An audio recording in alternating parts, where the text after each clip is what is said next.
You may have already seen a video like this before, but it's basically the same one, but updated after the transfer window and 4 match days in.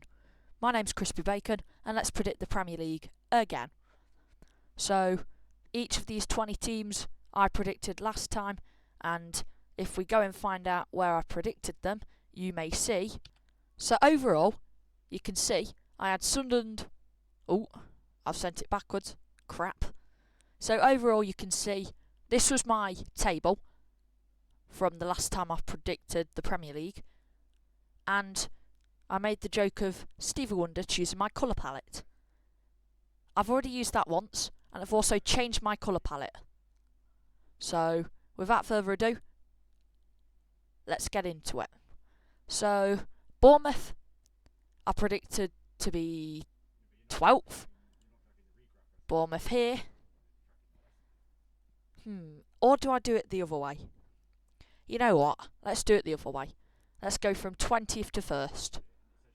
So 20th, I'm going to change to Burnley.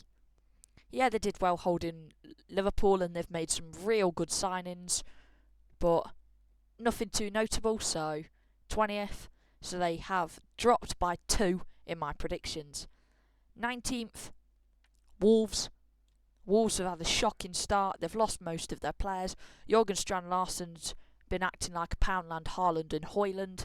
I've not seen him do anything. I had to take him out of my fantasy team because of it. Jesus Christ. And I captained him for the game week against Bournemouth. He didn't do out, and instead only got me 2 points. Because I believe he got booked in that game, which was pretty annoying, may I say myself. Which means Wolves also drop. No, they don't. They're still 19th in my predictions and 18th. It hurts me to say this because West Ham I'm a real big fan of. I'm going to have to go with 18th. They've fallen apart. Graham Potter's not going to last the season. And it's just like Sheffield United.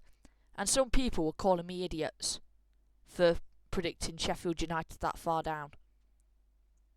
I can see my point now. You can see my point now. Ruben Sellers was as useful as putting butter in the cupboard and then leaving it for 7 days and hoping it doesn't melt.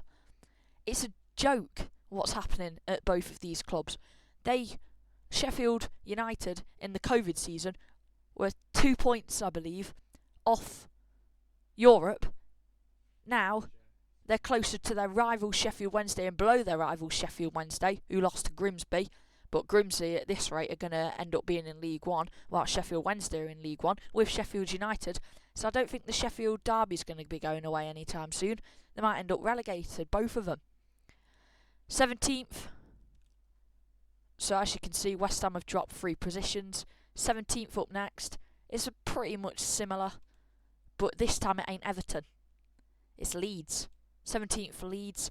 I reckon they'll survive on the final day. It'll be one of them, West Ham or Wolves going down. Burnley would have been confirmed by then. 16th though, I predicted Leeds there. I'm going to predict Brentford. Brentford, they've had an okay start. Sunderland have a cracking start though, so that's why Brentford's even been notched down. Fulham, okay start as well. Everton don't deserve to be that low down. Bournemouth, you could argue. Wolves are already down there. You could even put Manchester United down there. I had Manchester United 7th, thinking positive things. Instead, Ruben Amorim's been playing Sudoku and Sabuto on the blooming Grimsby touchline. That's the only job that would suit him, the Grimsby manager. And even then, I feel sorry for Grimsby. 16th. No, that's 17th. That's 15th, sorry, if I can do my maths right. Yeah, get this straight. I can do most of the countdown not conundrums, the number countdown thingy-mobobs, whatever you call them, but I can barely do normal maths, which is a bit weird. So yeah, you just have to think 15th place. Fulham, too harsh. Sunderland, too harsh. Man United should be lower, or should be higher. They might sack Ruben Amorim and become better, who knows? I generally am struggling to predict it. 15th place. 15th last time was West Ham. I'm going to knock Fulham down to 15th. I have no other way to do it. No. Sunderland 15, Fulham 14. Let's do it that way.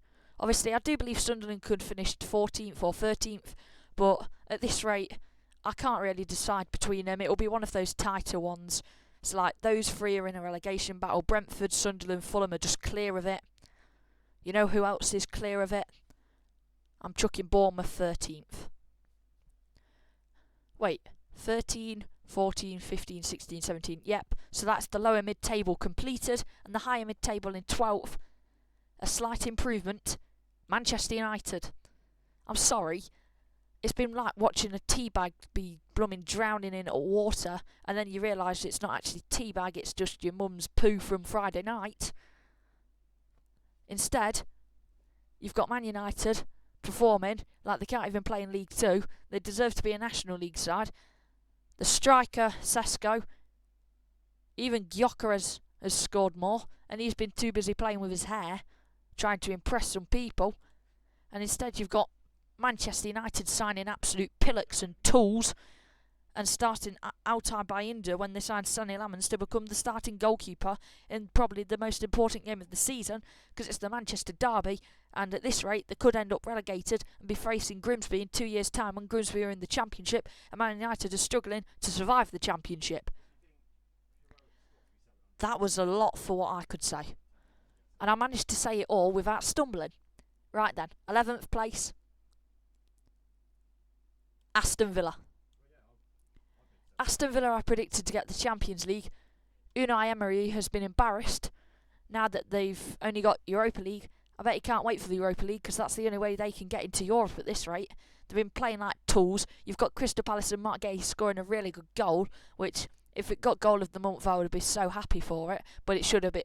It definitely is Szoboszlai. That's how I like to call him. And then 10th, Everton. But at the same time, 10th could be Villa and 11th could be Everton. So I'm going to put it that way for now because it looks better. But if it's the other way round, oh well. But that's 10th done or 11th done. Everton, they've done really well. Iliman Ndiaye and Jackie Grealish. What a redemption arc. Seems like you go to a big club too early, you ruin your your career, and then you do really well elsewhere. You go back and then you either do well or you flop again. You can flop twice when you go out on loan. That's why I rather say go out permanently than go out on loan, unless you're like a youngster that hasn't made a senior appearance. Talking about not making a senior appearance, Newcastle signed Harrison Ashby about 3 years ago, still not made a senior appearance, instead of had to be playing at Loftus Road, which is falling apart, in QPR. QPR's just a mid-table mandem in the Championship. Remember when we used to call Chelsea a mid-table mandem? Manchester United have had a bigger fall-off than Bonnie Blue getting banned off OnlyFans. Like, how is that possible? Yeah, that's what people are arguing. 9th, I believe, that's Brighton.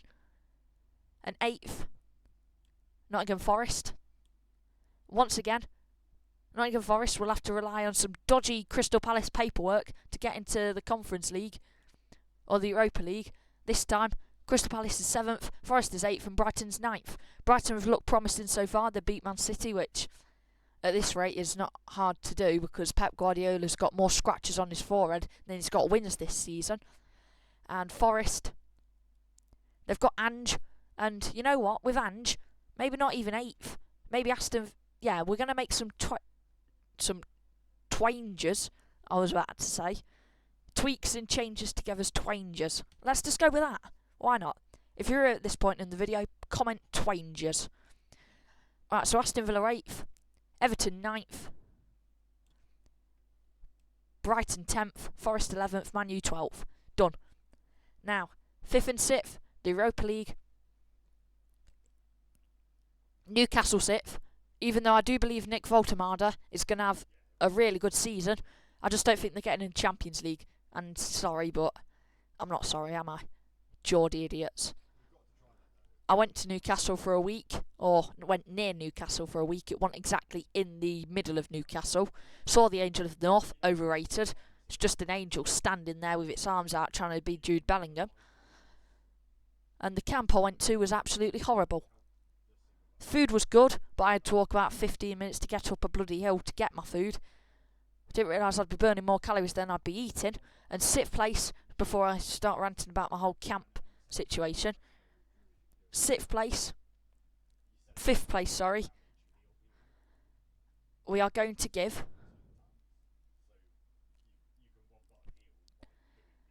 You could give it to Tottenham, if it lets me. There we go. You could give it to Tottenham. You could give it to Man City.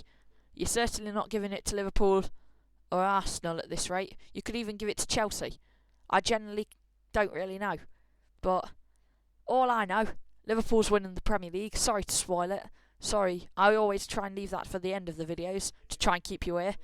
But you can go now if you want. I mean, don't, but you can. So that's Liverpool there. But then you've got, I don't know, let's chuck Man City in the Champions League. Arsenal finished 2nd. Shock. They bottled it again. Chelsea 3rd. I'm going to go Spurs 4th. Man City 5th. And you're probably wondering, why the hell does it look like this? Well, let's just do ourselves a huge favour. Let's change that to 6th and 7th. That's 56, you doofus. That would be 8. That'd be 9 to 12, just so I don't have to edit all of the others. So, yeah. So basically, this is what my table looks like. I reckon 4 teams from England will be getting into the Champions League alongside the champions this time. 2 teams in Europa League, 1 team in Conference League, and that is my new Premier League predictions. So, until we meet again, au revoir.